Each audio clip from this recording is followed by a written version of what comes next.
Përshëndetje, filloj me konceptin për kompetencat dhe zbërthimin e tyre sipas rezultateve të nxënit në lëndën e teatrit. Rezultatet që priten janë shqyrtimi i elementeve dhe risitë e programit të fushës së teatrit, janë analiza e rezultateve të nxënit të kompetencave kyçe dhe të kompetencave të teatrit, është propozimi i mundësive për lidhjen të teatrit me temat ndërkurrikulare dhe diskutimin e mundësive të lidhjes së teatrit me fushat kurrikulare, dhe planifikimi i kurrikulës sipas formateve vjetore dhe mujore.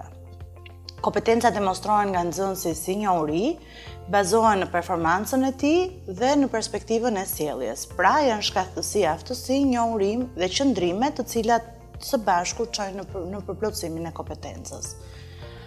Hapat për arritjen e kompetencës janë përzgjedhja e rezultateve të nxënit për kompetencat kyçe, zbërthimi në rezultate të nxënit për kompetenca kyçe për secilin vit mësimor, përzgjedhja e rezultateve të nxënit për shkallë për kompetencat e fushës të lëndës së teatrit që synon të arrijë nxënësi. Këto zbërthehen në rezultate të nxënit për kompetencat e fushës të lëndës së teatrit dhe në bazë të tyre përzgjedhet përmbajtja mësimore, mjetet, metodologjia dhe mësimdhënies.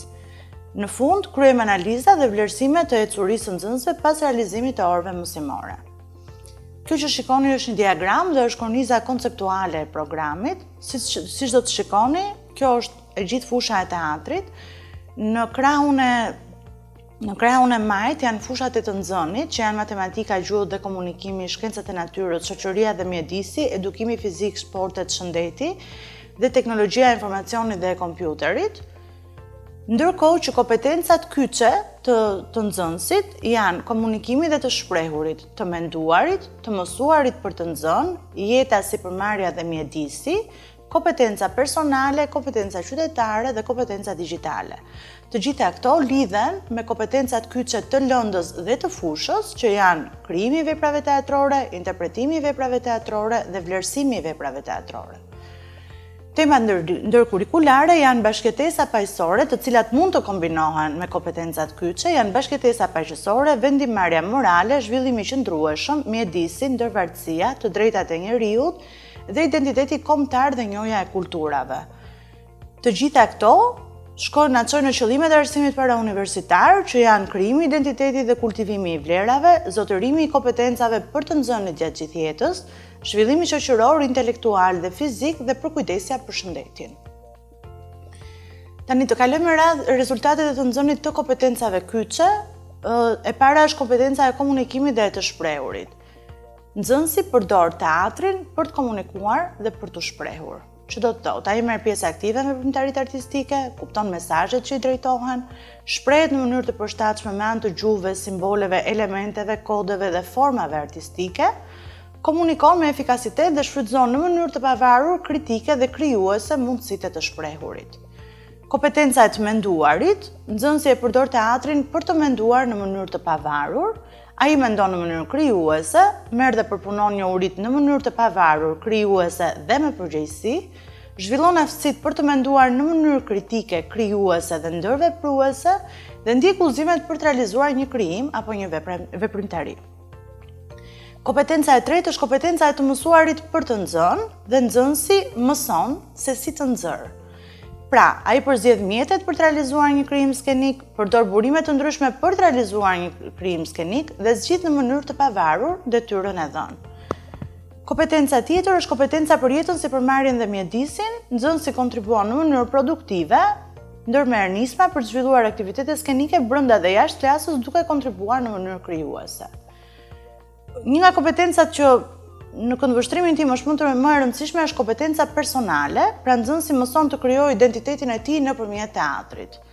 Ai zhvillon besimin tek vetja gjatë krijimit skenik, zhvillon aftësinë e të folurit publik dhe të qenit bindës, mëson të punojë në grup dhe kupton rëndësinë e disiplinës, bashkëpunon me të tjerët pavarësisht kulturës, aftësive dhe nevojave brenda dhe jashtë shkollës për një qëllim të përbashkët, mëson ta shohë botën dhe të tjerët nëpërmjet këndvështrimeve të ndryshme duke hyrë në këpucët e tjetrit, zhvillon shije artistike dhe kritike.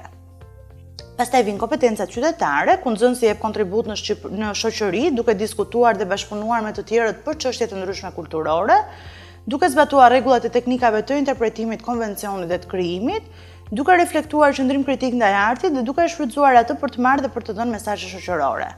Në kompetenca digjitale, nxënësi përdor teknologji në funksion të teatrit, ai njeh dhe përdor mjetet audio, video, ndriçimin CD, DVD, laptop etj.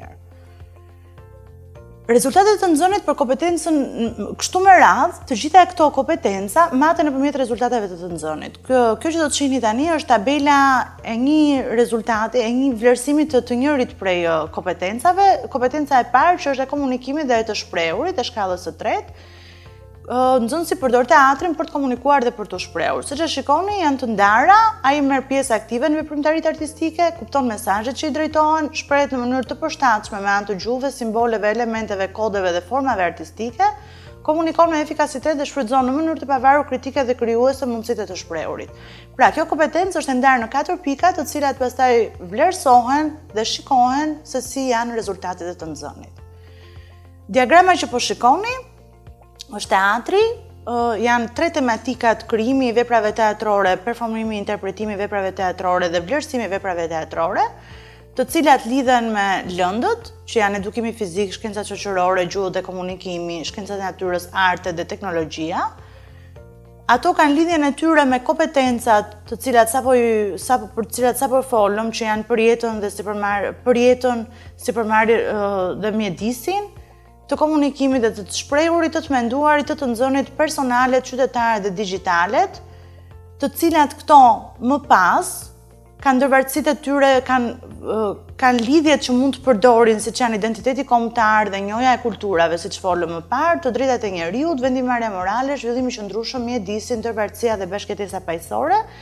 Dhe në kombinimin e të gjithave bashkë, arsimi bazë është ai që synon për nxënësin krijimin e identitetit dhe kultivimin e vlerave, zhvillimin shoqëror, intelektual dhe fizik, zotërimin e kompetencave për të nxënit gjatë gjithë jetës dhe përkujdesjen për shëndetin.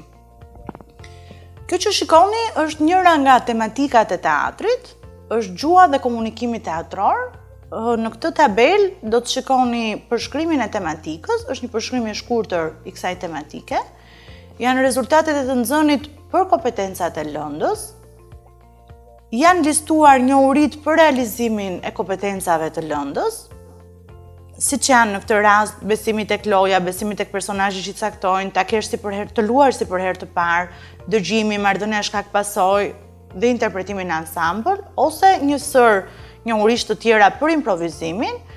Dhe në krahun tjetër janë shkaktësitë për realizimin e kompetencave të lëndës, ku vinë me radhë duke u sqaruar të gjitha këto njohuri, zbulon se që fëmijë ka besuar në rolin që është caktuar në një lojë dhe e ka luajtur atë rol me besim deri në fund, përpiqet ta vërë tani këtë në zbatim në mënyrë të ndërgjegjshme, dhe një sër shkaktësisht dhe aftësisht të tjera, të cilat kryesisht në fushën e teatrit lidhen pikërisht me ndërgjegjësimin e atyre gjërave që ne natyrshëm i kemi jetuar në jetën e përditshme dhe tani në mënyrë të ndërgjegjshme do t'i përdorim në fushën e teatrit.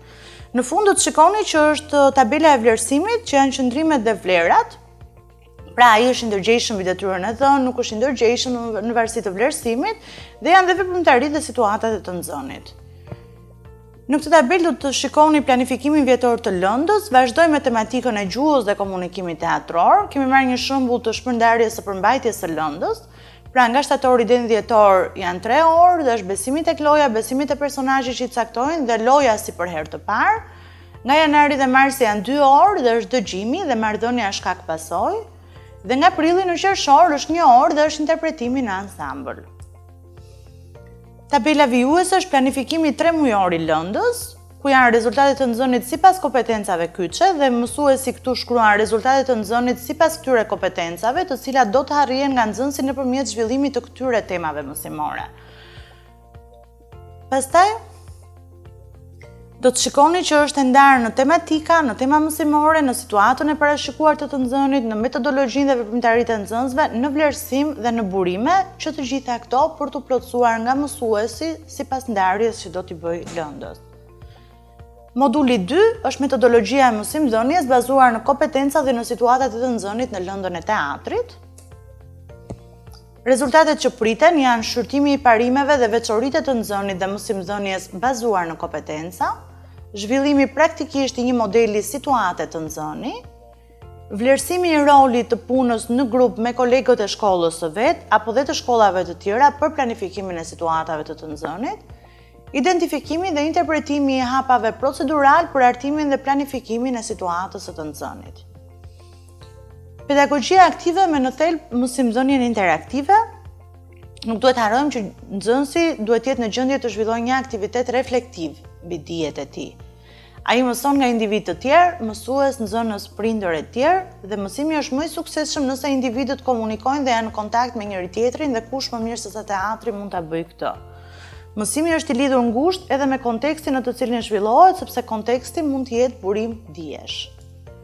Hapi i parë, çfarë do të thotë realisht drejtimi i orës së mësimit, natyrisht që fillon nga strategjitë dhe metodat e mësimdhënies, nxit të mësuarin dhe zhvillon dhe edukon në si përfundim sjellje dhe aktivitete mësimore me nxënës të veçantë dhe me grupe nxënësish.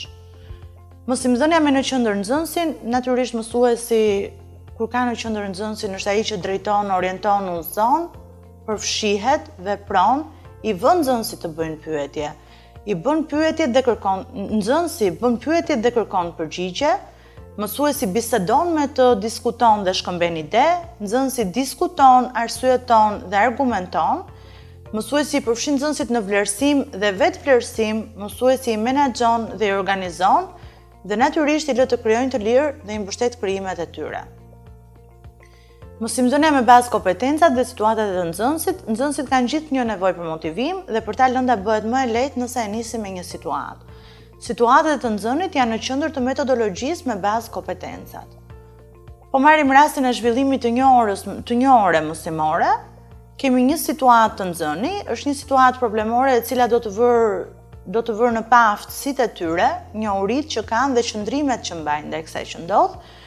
Në rastin e teatrit, meqense njëra nga pikat e tematikës ishte të besuarit në atë që bëjnë, propozimi i situatës është një lojë polici, hajduti, spioni dhe qytetari, merren 4 nxënës dhe shpërndahen 4 letra të mbyllura, ku në njërin është e shkruar hajduti, në tjetrën polici, në një tjetër spioni, ndërsa e katërta është qytetari. Pasi të hapin letrën në mënyrë të fshehtë, polici, ai që ka rasticur me letrën e policit, do të gjejë hajdutin, pasi spioni do të jap vetëm një sugjerim. Dhe midis hajdutit dhe hajduti me qytetarin do t'i japin nga një argumentim pse ai nuk është hajduti.